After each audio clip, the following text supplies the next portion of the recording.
Hello, good morning. Today I am going to present new video in continuation of evaluation of symptoms. Today video is evaluation of symptoms part 4. Part 1 to 3 explained in previous video.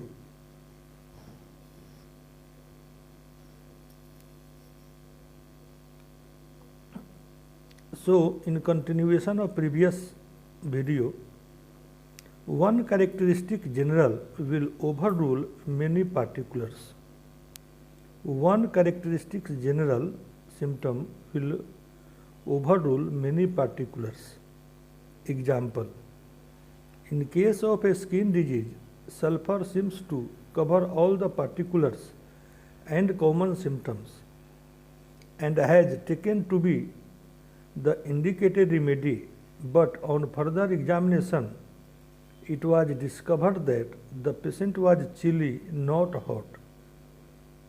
Hence, the medicine would be sorinum, not sulfur, as the general symptoms, that is, patient reaction to cold, affirms to sorinum. Sulfur is a hot patient basically. Next, a strong and a striking particular may overrule many generals of lower rank. A strong and a striking particular may overrule many generals of lower rank. Example: craves for icy cold water in chilly night. Phosphorus is a peculiar, striking and a strong particular and hence is valuable.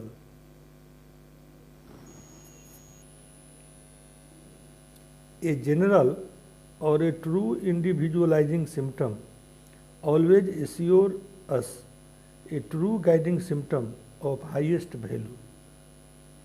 A general or a true individualizing symptom always assures us a true guiding symptom of highest value. Example: burning, a stinging pain with edematous swelling of an affected part, especially on the right side, ameliorated by cold application, refers to a two individualizing generals of apis mellifica, hence is priceless. A common symptoms takes no weight in homeopathy prescribing, but when the same is associated with either of the 7 factors, it resembles a characteristic symptoms. A common symptom can be added with sufficient weight either when it is associated with a specific causation or with a specific location, included with or with a sensation or with a particular modality or with another common or a group of common symptoms or with the concomitant or with the intensity of the same symptoms.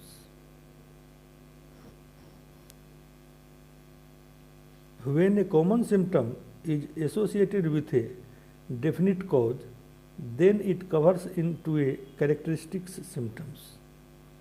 When a common symptom is associated with a definite cause, then it converts into a characteristic symptoms. Example: diarrhea after boiled milk, nux vomica.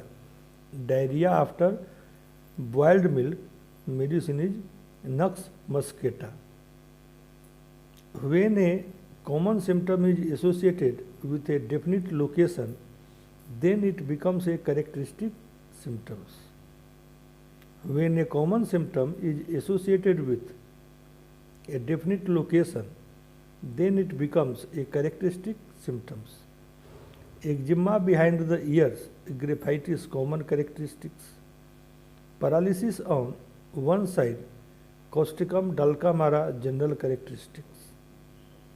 A common symptom can be converted into a characteristic symptom when it is associated with a specific sensation. Leukorrhea with a sensation as if the internal part would come out through vagina. Medicine is sepia. A common symptom can be converted into a characteristic when it is associated with a peculiar modality. A common symptom can be converted into a characteristic when it is associated with a peculiar modality. Fever aggravates midday, midnight. Arsenic. Chill at 4 a.m. followed by sweat. Cedron. A common symptom becomes a characteristic when the common or a group of commons. Sleeplessness with sleepiness. Opium. Frontal headache, nausea, vomiting with high fever is a typical characteristic symptoms of veratrum virid. The common symptom becomes a characteristic where the intensity of the symptom has increased to a considerable degree. A common symptom becomes a characteristic where the intensity of the symptom has increased to a considerable degree. Burning pain is a common symptom. When the same burning becomes severe, it becomes a characteristic symptoms. Phosphorus, arsenic, sulfur. Intensely restless,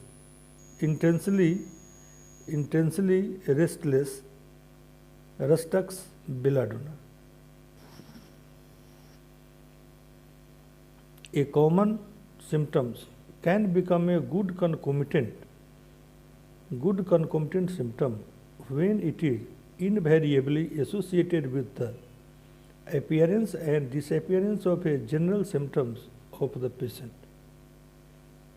A common symptom can become a good concomitant symptom when it is invariably associated with the appearance and disappearance of a general symptom of the patient.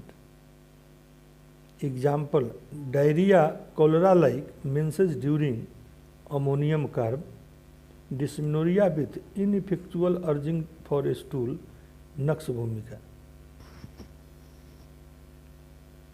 The history of incident in life representing the never been well since lend the highest value in a homeopathic prescription.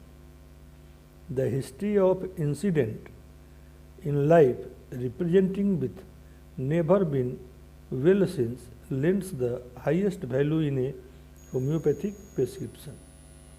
A lady complained that she had never been well since 8 months.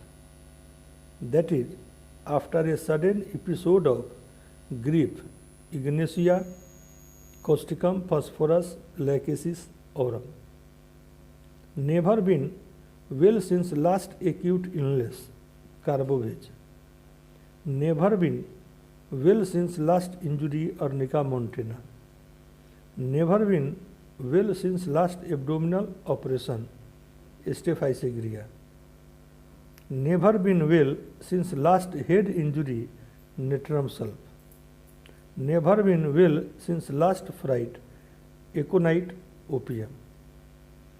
A patient repeated that his bowel condition had never been well after taking highly boiled milk, nux moscata.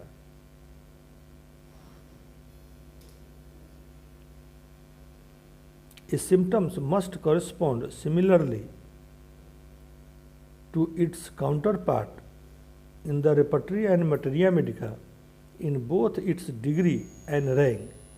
Suppose when an aversion of the patient is made the basis of a prescription, the physician must satisfy that the medicine it covers in the repertory and what the patient says are of the same meaning, of the same rank.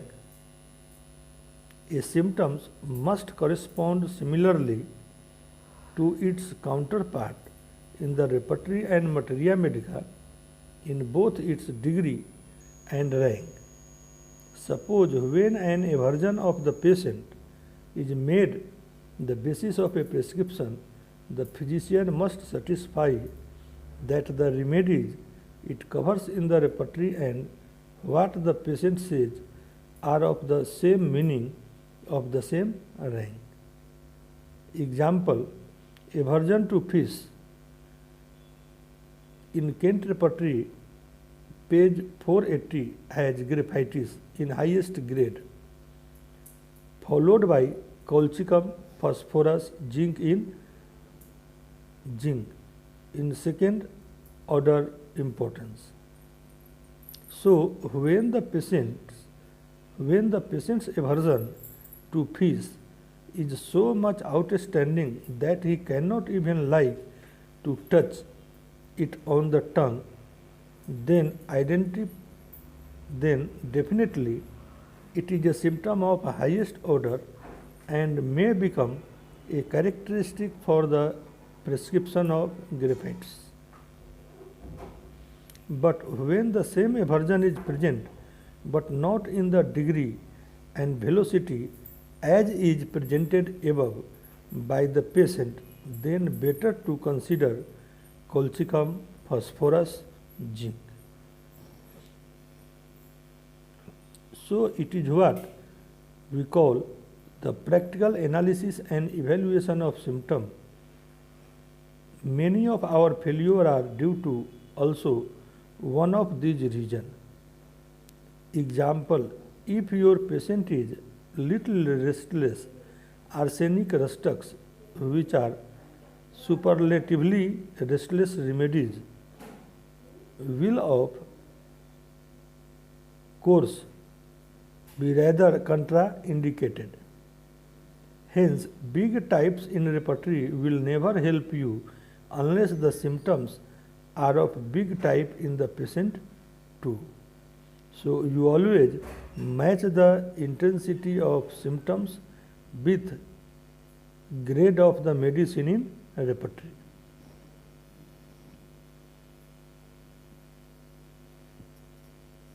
Rest part of this evaluation of symptoms will be continued in next upcoming video. Thanking you for watching. Like, share and subscribe.